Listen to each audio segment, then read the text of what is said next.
Plus నేను అర్చన. అయోధ్యలో బాలరాముడి విగ్రహ ప్రతిష్టాపన మహోత్సవం ఘనంగా నిర్వహించేందుకు ఏర్పాట్లు చేస్తోంది బీజేపీ. ఈ మహోత్సవానికి హాజరు కావాల్సిందిగా విపక్షాలను సైతం పిలిచింది బీజేపీ.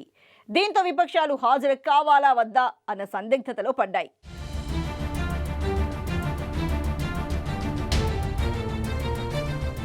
రామ మందిర మహోత్సవ కార్యక్రమానికి హాజరుపై విపక్షాలకు చెందిన నేతలు ఏమంటున్నారు? విపక్షాల్లోని ఒక్కో పార్టీ ఒక్కో విధంగా స్పందించడం వెనుక కారణమేంటి?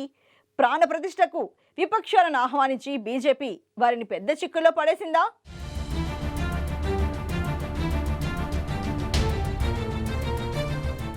రామజన్మభూమి అయోధ్యలో బాలరాముడి విగ్రహ ప్రతిష్టాపన మహోత్సవం విపక్ష కూటమిని చిక్కుల్లో పడేసింది. ఈ మహత్తర ఘట్టంపై ఎలా స్పందించాలో తెలియక కొందరు నేతలు సతమతమవుతుంటే మరికొందరు మాత్రం భారతీయ జనతా పార్టీపై ఉన్న తమ అక్కసును వెళ్లగక్కే క్రమంలో రాముడిపైనే నోటికొచ్చిన వ్యాఖ్యలు చేస్తూ కోట్లాది మంది హిందువుల మనోభావాలను దెబ్బతీస్తున్నారనే విమర్శలు వినిపిస్తున్నాయి.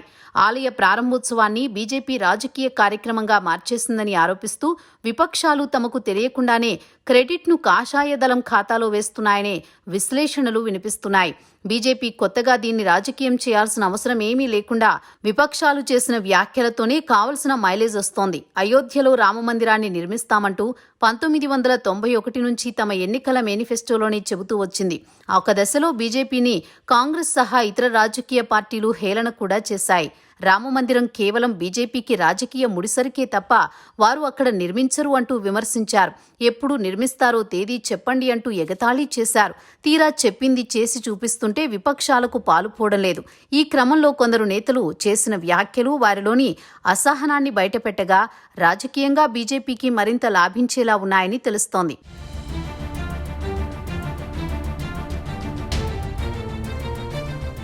రాముడు మాంసాహారి అంటూ మహారాష్ట్రకు చెందిన నేషనలిస్ట్ కాంగ్రెస్ పార్టీ సీనియర్ నేత జితేంద్ర అవధ్ చేసిన వ్యాఖ్యలు తీవ్ర దుమారం రేపాయి. సోషల్ మీడియాలో వెల్లువెత్తిన విమర్శల వర్షంతో ఆయన వెంటనే పొరపాటు గ్రహించి క్షమాపణలు చెప్పారు. తన వ్యాఖ్యలపై విచారం వ్యక్తం చేశారు జితేంద్ర అవధ్. జనవరి 2న మాజీ మంత్రి కాంగ్రెస్ నేత హోలల్ కెరే ఆంజనేయ కర్ణాటక ముఖ్యమంత్రి సిద్దరామయ్యను రాముడితో పోల్చారు. అయోధ్యలోని రామమందిర శంకుస్థాపన కార్యక్రమానికి వెళ్లకూడదని ఆయన అభిప్రాయపడ్డారు. మరోవైపు సమాజ్వాదీ పార్టీ నేత స్వామి ప్రసాద్ మౌర్య హిందూ మత గ్రంథాలను దేవుళ్లను కించపరచడమే రాజకీయంగా వ్యవహరిస్తున్నారు. గత ఏడాది నవంబర్లో డీఎంకే మంత్రి తమిళనాడు ముఖ్యమంత్రి స్టాలిన్ కుమారుడైన ఉదయనిధి స్టాలిన్ సనాతన ధర్మాన్ని మలేరియా డెంగ్యూ వంటి వైరస్తో పోల్చారు. విపక్ష కూటమిలోని వేర్వేరు పార్టీలకు చెందిన నేతల మాటల రాజకీయం ఆయా పార్టీలకు ఏమాత్రం లాభం తెచ్చిపెట్టకపోగా మొత్తం కూటమికే నష్టాన్ని కలిగించేలా ఉన్నాయి. బీజేపీ పాలనతో విసిగిపోయిన ప్రజలను తమ వివాదాస్పద వ్యాఖ్యలతో సంఘటితం చేస్తున్నామన్న భ్రమలో కొందరు నేతలు ఉండవచ్చు. కానీ వారి వ్యాఖ్యలతో హిందువుల మనోభావాలను దెబ్బతీస్తూ పరోక్షంగా కమలదళానికే సహకరిస్తున్నారన్నది విశ్లేషకుల అభిప్రాయం. విపక్షాలు ప్రతి సందర్భంలోనూ లేవనెత్తే అంశం లౌకికవాదం. నిజానికి లౌకికవాదం దేశంలోని మెజారిటీ ప్రజలను ఆకట్టుకోలేకపోయింది.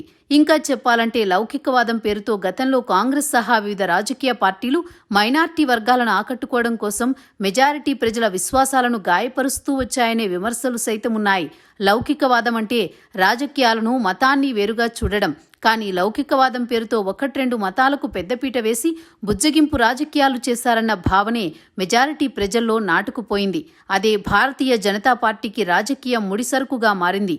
ఇకనైనా విపక్షాలు ఈ విషయంలో మేల్కొనకపోతే వారు నమ్ముకున్న నకిలీ లౌకికవాదమే వారి కొంప ముంచేస్తుందని రాజకీయ విశ్లేషకులు పేర్కొంటున్నారు. మతపరమైన విషయాల్లో ఈ నాయకులు కాస్త సంయమనం పాటిస్తే రాజకీయంగా వారికి కొంతైనా ఉపయోగపడుతుందని, లేదంటే ఇప్పటికే హిందూ వ్యతిరేకులుగా ముద్రపడ్డ ఈ పార్టీలు మూల్యం చెల్లించుకోవాల్సి వస్తుందన్నారు రాజకీయ విశ్లేషకులు.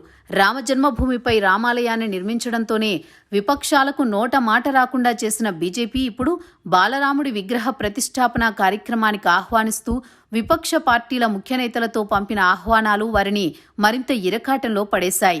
కాంగ్రెస్ నేతలు సోనియా గాంధీ, మల్లికార్జున్ ఖర్గేలకు శంకుస్థాపన కార్యక్రమానికి ఆహ్వానాలు అందాయి. హాజరు కావాలా వద్దా అన్న విషయంలో కాంగ్రెస్ ఇంకా ఎటూ తేల్చుకోలేకపోతోంది. ఆహ్వానం అందుకున్న వారిలో మరో నేత సమాజ్వాదీ పార్టీ చీఫ్ అఖిలేష్ యాదవ్ అస్పష్టమైన సమాధానమిచ్చారు. రాముడు పిలిస్తే వెళ్తాను అంటూ ఆయన చెప్పుకొచ్చారు. శివసేనకు చెందిన సంజయ్ రౌత్ తమ పార్టీ అధినేత ఉద్ధవ్ ఠాక్రే అయోధ్యకు వెళతారని, అయితే బీజేపీ కార్యక్రమం ముగిసిన తర్వాత మాత్రమే వెళ్తారు అని చెప్పారు. ఇలాంటి గజిబిజి ప్రతిస్పందనలు విపక్ష కూటమిలోని అనేక పార్టీల నేతల నుంచి వచ్చాయి.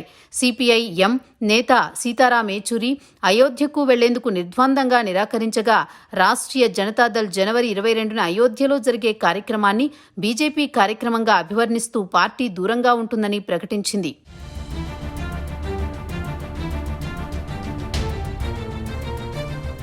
ఎన్నికలు జరిగే ఏడాదిలో అతిపెద్ద కార్యక్రమంగా మారిన విగ్రహ ప్రతిష్టాపన వేడుకపై విపక్షాలకు చెందిన నేతలంతా చేస్తున్న ఆరోపణ ఒక్కటే: ఈ కార్యక్రమాన్ని బీజేపీ రాజకీయం చేస్తోందని, రాజకీయంగా ఉపయోగించుకుంటోందని విమర్శిస్తున్నారు.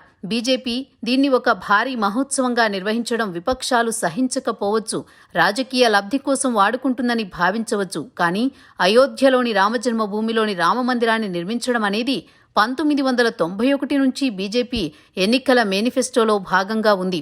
కరసేవకులను సమీకరించి విశ్వ హిందూ పరిషత్తో పాటు బీజేపీ కార్యకర్తలు సైతం 1990 అక్టోబర్ నెలలో జరిగిన పోలీసుల కాల్పుల్లో మరణించారు.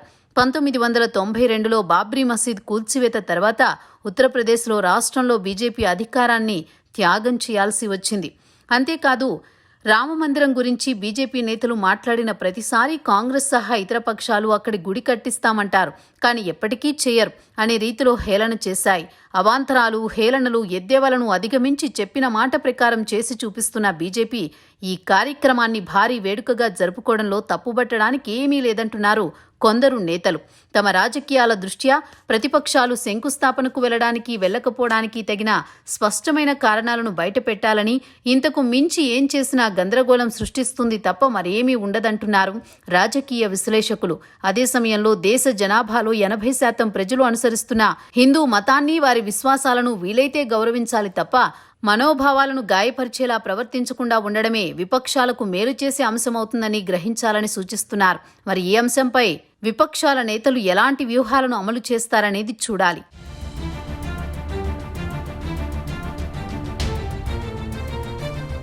కోట్లాది మంది ప్రజల ఎన్నో ఏళ్ల కలైన రామమందిర నిర్మాణం, రాముడి విగ్రహ ప్రాణ ప్రతిష్ఠాత మహోత్సవానికి హాజరు కాకపోవడంపై రాజకీయ పార్టీల నేతలు ఎటూ తేల్చుకోలేకపోతున్నారు. చూడాలి మరి ఎవరెవరి కార్యక్రమానికి హాజరవుతారనేది.